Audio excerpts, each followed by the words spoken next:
شاوخوا 10 ورځې وړاندې پاکستاني پوځي رژیم د هیواد په 2 ولایتونو ننګرهار او پکتیکا خونړي بریدونه ترسره کړل. او دلته مې ورونه موږ پراته وو او تیاره راغله موږ باندې بمبار وکړه. وایم چې همدغه اوس هم په ما باندې مجاهدین امر وکوي، زه د دوکاندارۍ نه زه ورته تېر یم، ځکه چې د چا غلامي د موږ نه ده قبوله.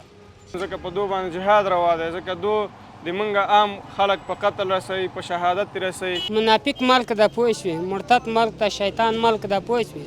او هغه ځان د مسلمان وایي چې مسلمان ملک یو، موږ دغه یو.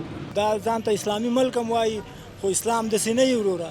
دغه کومې بمباریانې چې پاکستان پر افغانستان باندې کړي دي دغه ټول ملکي وګړي دي، ښځې، ماشومان. افغان امنیتي ځواکونو د ډیورنډ فرضي کرښې په اوږدو کې انتقامي یا غچ اخیستونکي بریدونه پیل کړل.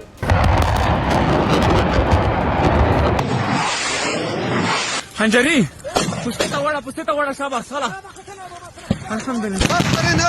پرینه جنگ پوستې ولی جنگ دوام است. ملت مسلمان افغانستان این را ما اطمینان می دهیم که هیچگاه تجاوز هیچ کسی را به پاسخ نخواهیم گذاشت. جوابی انگشت را به مشت خواهیم داد.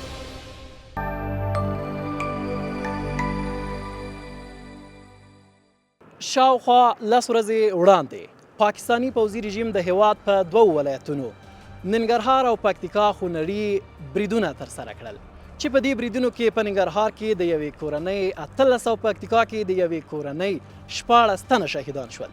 له دې پیښې څو ورځې وروسته افغان امنیتي ځواکونو د ډیورنډ فرضي کرښې په اوږدو کې انتقامي یا غچ اخیستونکي بریدونه پیل کړل، چې تر اوسه پورې دا بریدونه لا روان دي او د پاکستاني پوځي رژیم له 40 زیاتې پوستې له منځه وړي او شاوخوا 150 پاکستاني پوځیانو ته یې مرگ ژوبله واړوله.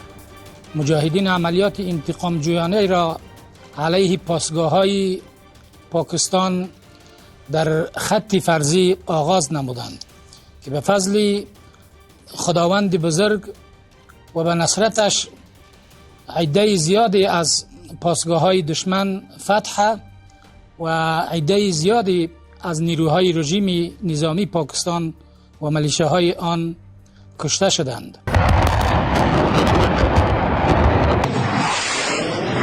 خنجري پوستې ته وړه شاباس سلام الحمدلله. پرینه جنگ پوستې ولی جنگ دوام است. په دې حقه روژه کې ته یو کورنۍ بسته وژنه ولې څه خبره ده؟ نو ظلم یې وکړه او هر وخت دوی ظلمونه کوي که نه، یا دا د پنه هر دپه دوی همداسې کوي، هر وخت دوی همداسې کوي. یو دپه خو نه ده دا چې دا اوس هم ماته وایي چې ته مخکې شه زه ورسره مخکې کېږم. دا خپل دا مجاهدین وایي چې مخکې شه اول زه ورسره مخکې کېږم، هېڅ کوم مشکل نه لرم، دا دوکانداري ورته پرېږدم زه ځمه. ولې ظلم وشي؟ باید ظلم ونه شي که نه؟ هر وخت دوی په موږ باندې ظلم کړی.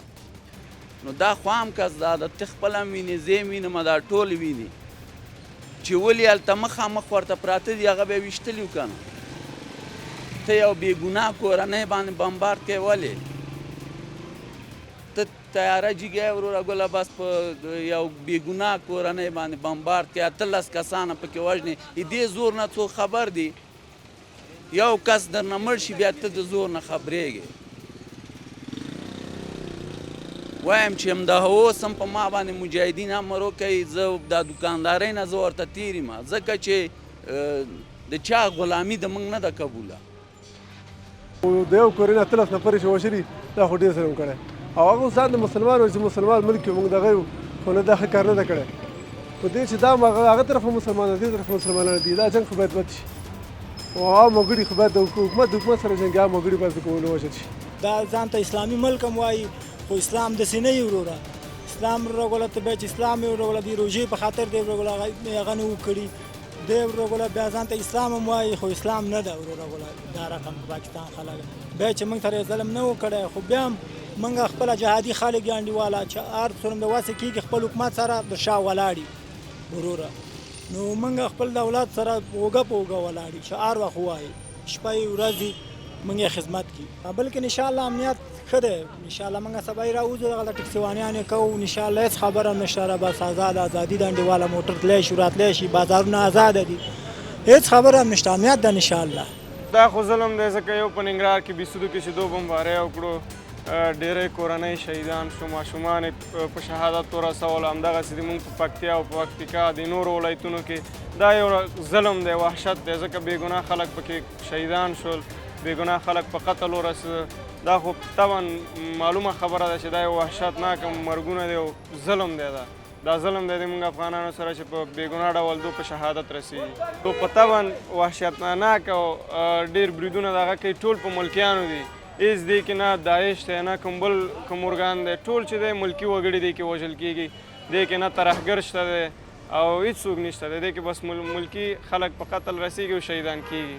چېرته موږ ته اجازه راکړي د موږ د ولس جګ شي پاسې نو د هغه لویو خبرو نه تېر انشاءالله اول قدم کې به زه ورسره یم ځکه په دو باندې جهاد روا دی. ځکه دو د موږ عام خلک په قتل رسوي په شهادت رسوي نو موږ ته پکار دی چې خپله وطن خپله خاوره په خپله وساتو. حمید الحمدلله دکانونه مواز دي. هېڅ خبره نشته دی. ټول خپلو کارو ته ځي وظیفو ته ځي.